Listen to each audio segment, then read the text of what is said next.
Mga kabisnes naming minamahal, makikisuyo po kami. Naglalambing po kami sa inyo. Kung maaari po sana ay pakisuportahan natin Analisa Reality Vlog. Analisa Reality Vlog. Hello po mga babayan, kumusta po kayo? Magandang buhay. Welcome po muli sa aking YouTube channel, Analisa Reality Vlog. Panibagong reaction po sa sariling opinion ng aking gagawin ngayon dito po sa naging live ni Pinuno Ka Business. Pero bagong lahat, maraming salamat po to my 2,699 subscribers. Thank you po sa suporta ninyo. At yung mga hindi po nag-subscribe pa sa akin, nasa 86% po sila pero nandyan nanonood. Mga silent viewers po, nandyan sila. At yung mga nakasubscribe po sa akin is nasa 13%. Maraming salamat. Dahil nandyan kayo. Kayo yung nasa 2,639 na nakasubscribe sa akin. Na nag-i-engage palagi, nanonood kahit tahimik lang. So, you are the silent viewers. Thank you so much. Yung mga nagla-like, thank you rin ho. Yung nagbibigay ng kanilang mga komento. Nag-share ng kanilang sariling opinion. Maraming salamat po sa inyo. Kahit negative man yun or positive, I appreciate. And yung mga nag-share, thank you so much. At shoutout na rin ho dito sa aking mga kasamahang mga reactors, kay Kabayan Anime Reactors TV, pakisupport niyo po sila, Kabayan Alminda Mix Vlog, kay Ma'am Flir's Channel, kay Kalingap Turak, then si Kabayan Taong Gala, and Katangay PLC, and also Kamix Vlog. Support po natin sila. At mamaya po sa dulo ng aking reaction, ay magsa-shoutout din po ako ng ating mga minamahal na mga subscribers na nandyan po sa comment. So, kinuha ko yung mga pangalan ninyo, yung pinaka-latest po na nag-komento. So, shoutout po kayo mamaya. So, ito na. Go na tayo dito sa aking reaction. Patungkol nga ho dito sa mainit-init pang issue, pangyayari sa Ka-Business Official. Kasi nga, itong nakaraang araw, kami nakaantabay lang na syempre mag-antay kami kay Pinuno Ka Business na magsalita na talaga siya. Patungkol nga ito dito kay Bong. So, napag-alaman natin na nung Monday live ni Clarissa, nabanggit doon na 3 araw nang nawawala or hindi umuwi si Bong sa kanila. So, yung Monday na yon, ibig sabihin, kung 3 days na, since Friday pa, Friday, Saturday, Sunday. So, 3 araw wala si Bong. So, nag-live siya ng Monday. So, ngayon, itong live ni Pinuno Ka Business is Wednesday na. So, plus 3 days. So, ibig sabihin, 3. So, bali 6 days nang wala pa tayong balita kung nasaan si Bong. Anong nangyari kay Bong? At, ito pa, dahil nga sa 3 days na yon na wala si Bong, ang gusto naman nitong kanyang asawa, na pinakasalan online, yung nag-virtual wedding sila, ang gusto nitong asawa nito, na nasa Hong Kong ngayon, na ang mga damit ni Bong ay ipadala kung nasaan si Bong ngayon.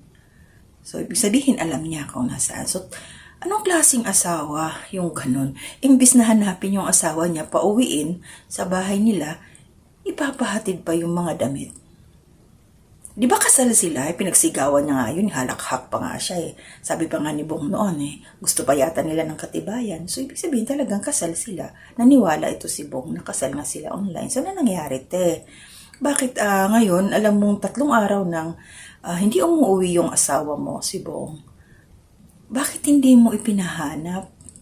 Tama si Mrs. Ka Business. Kasi kung mahal mo yung isang tao, yung isang araw lang, 24 hours, na yung mahal mo sa buhay, na hindi nakauwi ng bahay, aligaga ka na eh. Maghahanap ka na eh.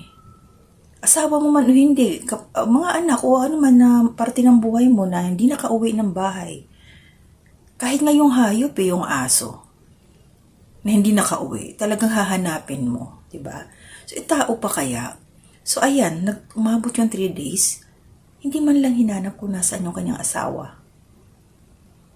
Anong klaseng asawa ka, te? Asawa-asawahan, joke-jokean. Pinakasalan mo yung tao virtually, tapos ngayon, tsapwera na. Ang solusyon mo sa naging problema na hindi umuwi ng 3 araw, ang asawa mo, ay ipahakot yung damit. Kasi nga walang susuotin, kung nasaan ipapahatid mo. Wow! Ang galing. Ibang klase. ganun kabilis. Kakaibang asawa to si ate. Ano, Ate Clarissa? Ang galing mo. Halakak pa more. Doon sa kasal nyo. O ngayon, ano? Asan na si Bong? Ano sabi ni Mrs. Ka-Business? Ha? Sabi doon sa live, once na may nangyari kay Bong, ikaw ang babalikan kasi nasa puder nyo sila. Nasa puder nyo si Bong. So pag-pray mo lang ate na safe si Bong, okay siya. Nanandun lang sa mga barkada niya. Alam naman natin yung kanyang bisyo inuman. Hindi natin alam kung gumagamit. Hindi natin alam. Pero ito, meron kang sinabi dun sa live na gumawa ka na naman ng palusot ba? Gumawa ka na para, kasi, excuse me, malapit na yung July, yun na nga yung sinasabi ko, pang round 2 na to Pang round 2 na. Bakit? Nung una, supposed to be February, dapat ikakasal kayo. Mayroon kang ginawang palusot, nag-alibay ka. Tuwing hindi natuloy. Kaya ito si Bong nawendang. Kung saan napunta, yan, namuntik-muntikan na makasal doon kay Maylin 2. Kay Ate Maylin. Dahil hindi natuloy din kay Ate Maylin, kaya ayun, kumapit na sa'yo. Kumapit na sa'yo si Bong, na pinagsabalutan mo pinahakot mo yung mga damit pinadala sa inyo, iniwan nga yung bahay niya, nabando na.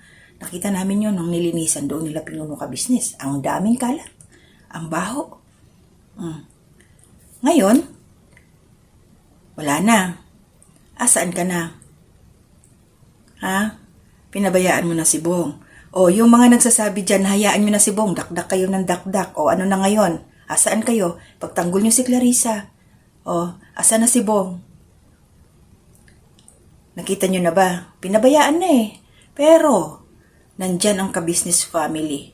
Ilang ulit man na magkamali si Bong sa pamilya, nandyan pa rin sila. Sabi nga ni Pinuno, bukas yayakapin. Open arms si Bong. Kasi alam nilang wala na itong pamilya. Sila lang ang tunay na nagmamahal kay Bong. At kahit sakit sa ulo pa yon, kahit pasaway pa yon, kahit may ginawa sa kanilang hindi maganda, si Bong, tanggap pa rin nila. Naiintindihan nila kasi yung kaisipan ni Bong hindi ganun kalawak. Meron siyang hindi siya hindi naman siya baliw na kaya lang limitado yung kanyang kaalaman. Na kung ano yung ituturo mo sa kanya, Clarissa, tinuruan mo siya, di ba? Nang mali. Kaya sinunod ka. Di sana, kung nung pumunta siya sa inyo, dapat sana, tinuruan mo rin siya na, ganun sinasabi namin, pumunta ka kila kuya, ganito, ganun. Huwag kang hihinto sa trabaho mo. Ngayon, wala. Nagkaloko-loko na. At, narinig ko pa doon mismo sa live mo. Sabihin mo, gininay mo nga na pumupunta doon, di ba? Sinabihan niyo pa kami si Ate Ninette na mga sinungaling kami na mga nagreaksyon na hindi pumunta doon si Bong, pero sa suma total, kalagitnaan, sasabihin mo rin naman pala na alam mo na pumunta doon si Bong yung isang araw, tapos yung isang araw hindi mo alam. Nagkakalito-lito na yung dila mo, te. Iba talaga pag nagsasabi ng kasinungalingan, nagkakabuhol-buhol yung dila. Yan ang sinasabi ko. Pag nagsabi ka ng katotohanan, baliktarin man yung katanungan, lalabas pa rin yung katotohanan. Ngayon, ikaw, nagsinungaling ka nung una, nilabas mo na ngayon, hindi nga namin alam kung totoo, mahirap kang paniwalaan Ang hirap paniwalaan yung sinasabi mo. Yung sinasabi mo, parang inaakusahan mo si Bong ngayon na sabi nung anak mo na hindi nakakatulog, umuwi si Bong doon, hindi nakakatulog, ganun-ganun ng kamay, parang aligaga. Mahirap paniwalaan. Kasi kung mag-iisipin mang si Bong, hindi maganda sa anak mo, imposible. Kasi hindi naman ganun si Bong Pwede siyang magbenta ng mga gamit, pero hindi siya mananakit ng tao. Parang sinisiraan mo ngayon si Bong na dating, mahal ko. Asan na ngayon? Kaaway mo na. Kaloka. Grabe ito si ate talaga. So, ayan. Huwag mo sisiraan si Bong kasi minahal mo naman yun asawa mo nga yun Diba? Paano na lang ngayon na yan ate? Kasi may batas nga, di ba, na walang online wedding. Pinangalandakan mo, kasal nga kayo. Paano yan kung may makasilip na lumabag ka sa batas? Pinangalandakan mo pa talaga na kasal na kayo virtual. Paano yan? Sana walang magreklamo. Na kasi nga, pinaglaruan mo si Bong. Yun eh. Ginamit mo si Bong. Ngayon, dahil hindi ka kumita, hindi ka nag-million views, dyan sa pagbablog mo, nakasama siya palagi, hindi pala palagi, kasi minsan wala nga si Bong, dinideny mo lang. Kasi nga, sabi mo, hindi umaalis, nagpapaalam, ganun. Pag nag-live ka, nawala siya, dami mong palusot. Hindi ka kumita, no? So, ano ngayon? Tapo na si Bong. Ang dami mo nang ginagawang, dami mo nang sinasabing, hindi maganda against kay Bong. Ba? Yung pagbenta-benta niya ng gamit, yung bike, cellphone, dati pa yun, alam na namin yan eh. Ginagawa na yan dati kila ka-business. Marami nagbebenta si Bong ng mga gamit. May mga gamit na sa kusina, naubos na. Mabuti nga kamo yung bahay. Walang hawak na papel si Bong. Kasi kung may hawak yung baka na isan lang. Diba? At least mayroon pa siyang babalikan ngayon. May bahay pa rin si Bong. At doon na sa live ni Pinuno Ka Business, nabanggit niya doon na pagkatapos nilang mag-shoot ng teleserye, bibistahin nila yung bahay para malinisan. Para nga naman, anytime na bumalik si Bong, dumating si Bong, nandun, meron siyang tirahan ulit. Kaya lang, ang pakiusap niya, Pinuno Ka Business Clarissa, ipo-forward ko na rin, ulitin ko. So, nakiusap siya, si Pinuno Ka Business, na halimbawa lang, makita na nila si Bong. Nakiusap si Pinuno sa buong pamilya mo, sa nanay mo, sa'yo, na huwag na kayong i-entra ulit sa buhay ni Bong. Kasi nagkakanda loko-loko, sabi nga, ayun na, imbis na sabi nga ni Pinuno, yung kamada, yung mga plano nilang kagandahan para kay Bong, nasisira niyo eh. Panira ka, Clarissa. Sinira mo si Bong. Ginamit mo siya. Pati yung mga nanonood sa'yo, paniwalang-paniwala eh. Diba? Niloloko mo yung mga viewers mo, nakasal-kasalan, bahay-bahayan. Ano yun? Alam mo si Bong kasi nagmahal lang naman yan eh. Gusto niya talaga makapag-asawa. Kaya, nagbakasakali pa rin siya sa'yo. Yun lang naman ang gusto talaga ni Bong eh. Kaso, ang problema, wala. Ginawa lang siyang laruan. Ginawa lang siyang puppet. At ginawa lang siyang pang-vlog. Sino ngayon na nagsasabing for the views only? Sila Pinuno Ka Business daw ginagamit sa Bong. Di ikaw nga itong gumamit eh. Grabe. Sabi ni Mrs. Ka Business, ang itim ng budhi mo. Correct kaya yun? Tama kaya, Clarissa, itim ang budhi mo? Paano yan? Sana, panalangin mo na sa mga oras na to, 6 na araw na, wala pang anino ni Bong, wala pang nakapagsasabi kung nasaan si Bong, hindi natin alam kung nakita na nila Pinuno Ka Business, sana okay siya. Kasi kung nakita na nila ito, maraming remedyo, baka iparehab ulit, kung ano man, pa-check up ulit. Kasi hindi naman nila susukuan yun eh. Ikaw lang ang sumuko, ilang buwan pa lang sa'yo si Bong, sumuko ka na. Kala ko ba mahal mo? Kilala mo yung tao, pero sinukuan mo. Anong klaseng asawa ito? Fake. Fake news. Fake na kasal-kasalan. Sabay halakhak. Para sa sponsor na, kawawa naman yung sponsor nyo sa bike. Naibenta lang yung bike.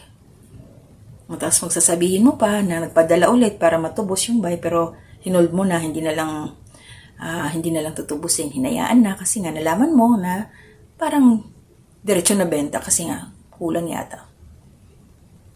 Ito pa, sabi doon ni Bong, di ba sabi mo na mahal, alis ka pa ba? Umaalis ka ba? Ba't naman, sabi ni Bong, ba't ako aalis? Ibinibigyan mo naman ako ng pera. Siguro, kaya umaalis si Bong dahil wala nang binibigay. Wala ka nang binibigay sigurong pera.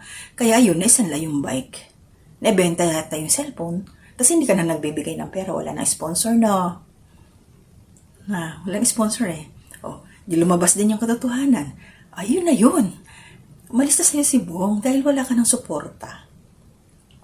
At baka malamang sa malamang pa neto, may nakapagkwento kay Bong, may nakapanood na may nag-reaction na yung kasal ay hindi totoo dahil wala namang ganong batas sa Pilipinas.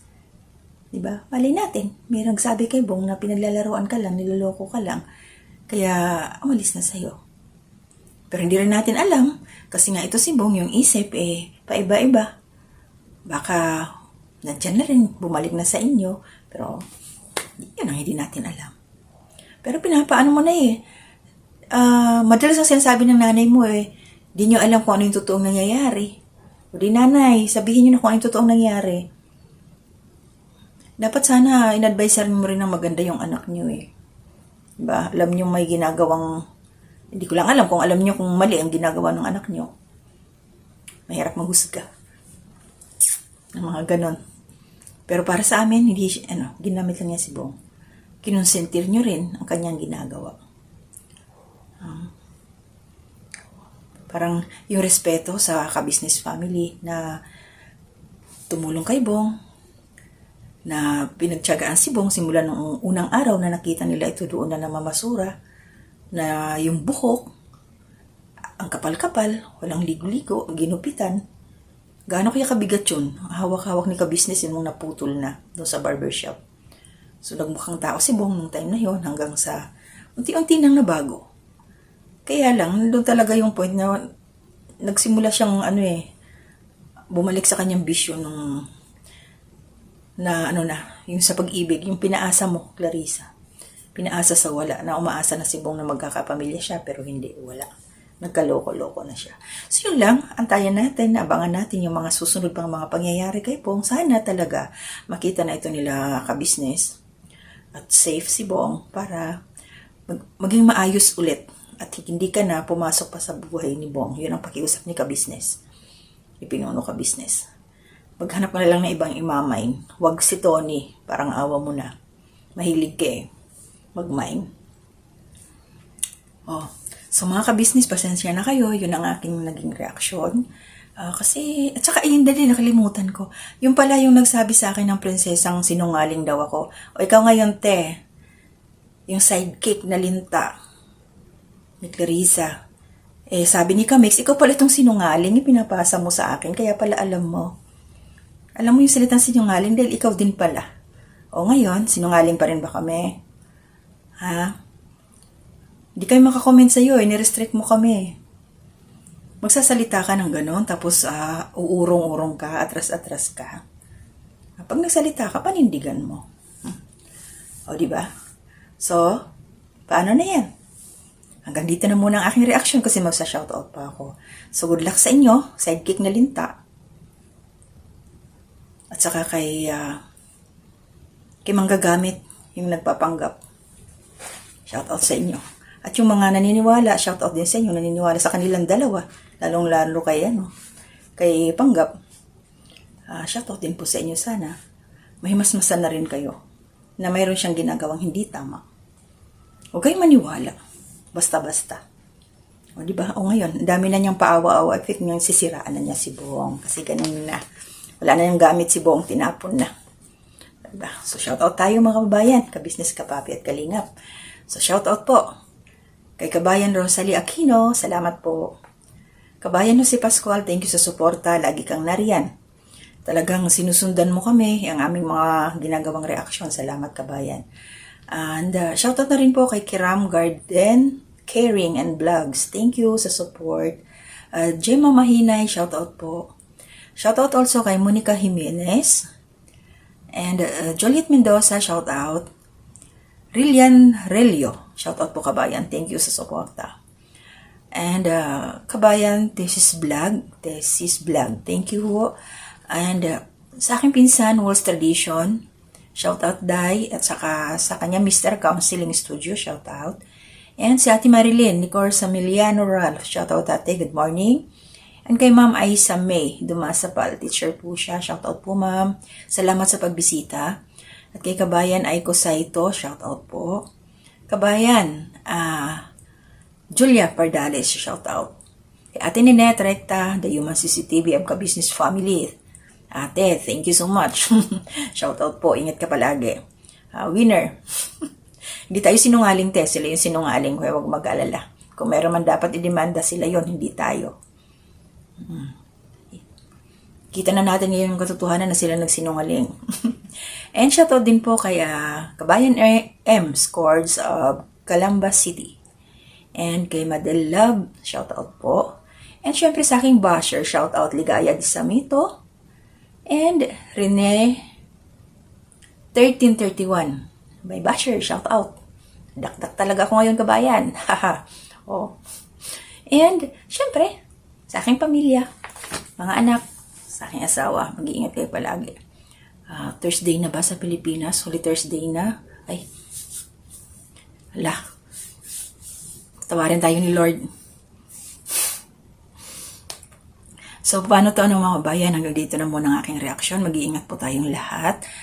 Holy Week na pala sa Pilipinas. Sama nyo kami sa prayers. Sana magbago na.